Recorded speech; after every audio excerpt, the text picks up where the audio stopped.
In this video, we're going to talk a little bit more about solving equations. So there are lots of different ways to solve an equation. Some of you might be able to do it using guess and check. So you can try to guess what number you think you might have to add to 5 to equal 30, or you might use your mental math skills to try to help you figure it out. Some of you may have learned how to rearrange an equation. Some of you might have learned how to deconstruct an equation.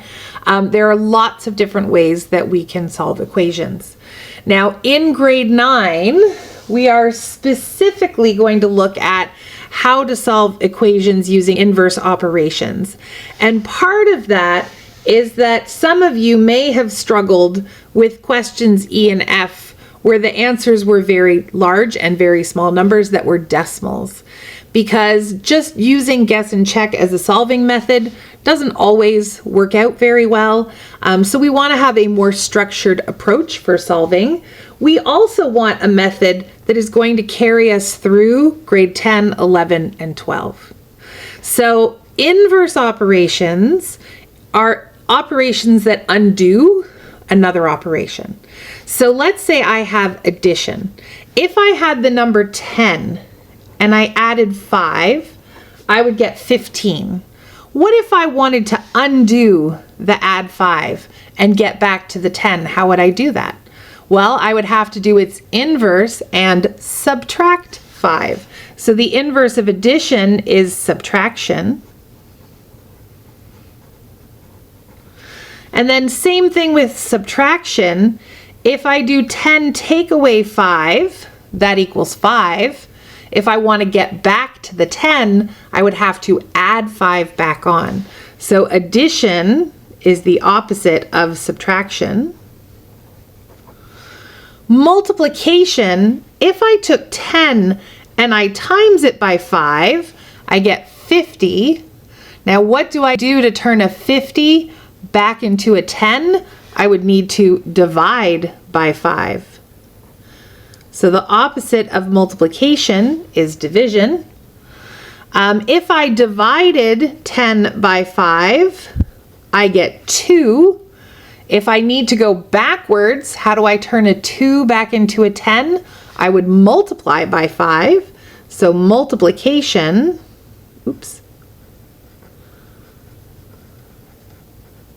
is the inverse of division. And then the last one is one we might not be familiar with. I'm going to pick a different number. The square root of 100 is 10. And if I needed to go backwards from a 10 and turn it back into 100, I would need to multiply it by itself, which is the same thing as squaring the number. So the opposite of a square is a square root,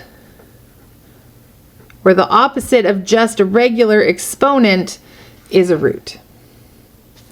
Okay, so we're going to take a look at how we can use that to help us out when we are trying to solve an equation.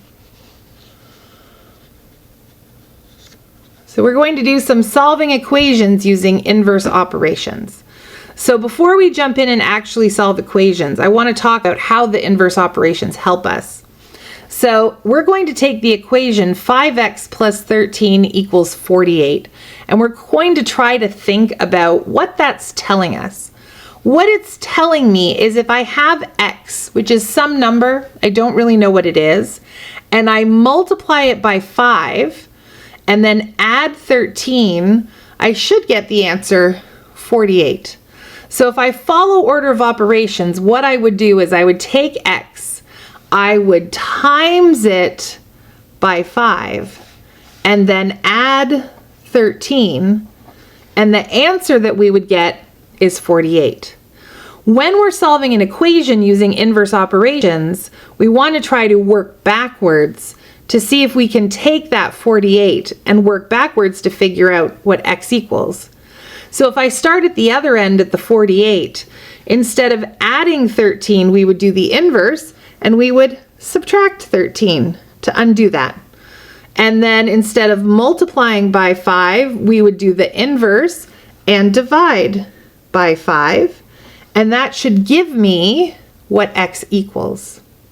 So we're going to take our equation 5x plus 13 equals 48, and we're going to try to solve it using inverse operations. I'm first going to write down the actual equation to start. So I have 5x plus 13 equals 48. So what I want to do first is remove the 13. So I want to know, what does just 5x equal? Well, 5x is going to equal 48 take away 13. And then 48 take away 13 is 35. And then we said from here we would divide by 5. So I know 5x's equals 35. I would like to know what just 1x equals. So I need to take that 35 and divide it into 5 equal groups. So we're going to do 35 divided by 5, which is 7. So x just equals 7. Now, for some of you, that might seem like a lot more work than what you're used to writing down, and I understand that, but it is the amount of work that I am going to ask you to show when we're doing these questions. So anytime we are trying to solve using inverse operations, we want to follow order of operations backwards. So order of operations, if I go backwards and I take BEDMAS and I write it in backwards order, is SAMDEB. So the first thing we do is we move any addition or subtraction. And then we move the multiplication and division. And then if I happen to have an exponent, I would move that exponent last. And then we'll talk about brackets eventually when we get to it. So we're going to take a look at some very basic equations to start, and then you'll get a chance to do a little bit of practice. So our question here says, solve each of the following equations using inverse operations. So up first, we have x plus 58 equals 91. So I know that when I add 58 onto x, the answer is 91. So if I want to know what just x is, I need to figure out what the 91 is without that 58. So I'm adding 58 here, so I would do the opposite and subtract 58. So x is going to be 91 take away 58. And then 91 take away 58 is 33.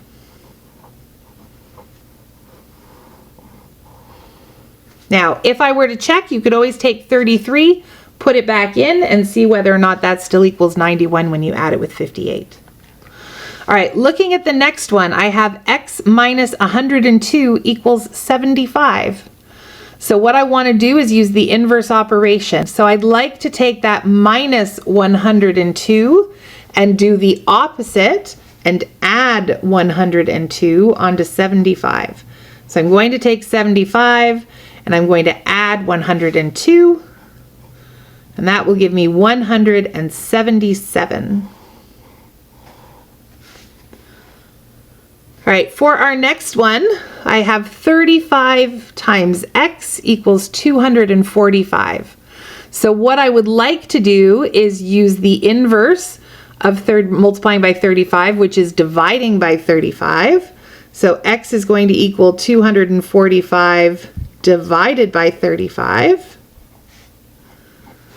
So 245 divided by 35, according to my calculator, is 7. So x equals 7. All right, up next I have x divided by 18 equals 54. So I'm dividing by 18. So what I would like to do is the inverse of that and multiply the other side by 18. So I'm going to do 54 times 18. I chose to use a bracket for the times. So 54 times 18 is 972. All right, my last one, we have x to the power of 2, or x squared, equals 441. So the opposite of a square is a square root. So I want to square root the other side. Okay, on my calculator, this one in particular, the square root is the second function of one of my buttons. You need to find it on your calculator. So sometimes you might have to put the number in first and then do the square root. Sometimes you have to do the square root first and then the number. You need to get to know your calculator and figure out which one you have. I have one where I have to put the number in first, then I'm going to do my square root button, and I get that the answer is 21.